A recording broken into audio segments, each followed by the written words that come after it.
Okay sir.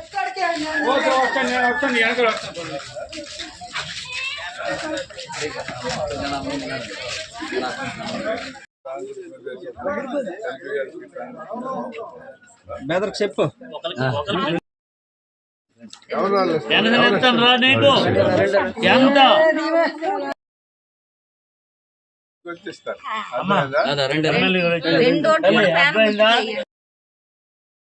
Vote వేస్తే ఎమ్మెల్యేకి వస్తుంది, ఇంకో ఓటు వేస్తే ఎంపీకి వస్తుంది.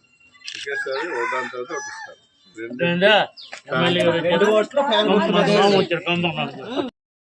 ఫ్యాన్ గుర్తు ఓట్లు ఇస్తారు తల్లి. ఎమ్మెల్యే కొట్టి ఇంకో ఫ్యాన్ ఎంపీ 2 ఓట్లు ఇస్తారు. 2 ఫ్యాన్కి ఇస్తే ఎమ్మెల్యే కొట్టి ఎంపీ. అలాగే ఎన్ని ఉంటాయి అన్నీ అలాగే.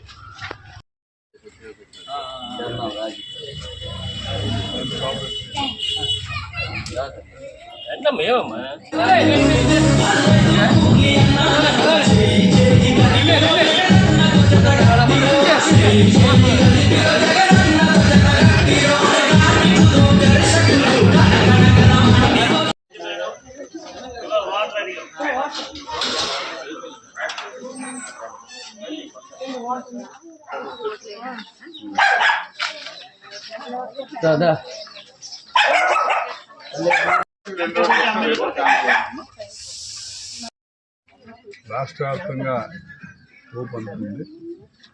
అందులోని బొబ్బిలి నియోజకవర్గంలో ఎప్పుడైతే ప్రకటన వచ్చిందో 4 విడతలు 5 విడతల మంది 4 విడతలు 1 విడతలు అవ్వాల్సినటువంటి ఎన్నిక 4 విడతలు వచ్చింది.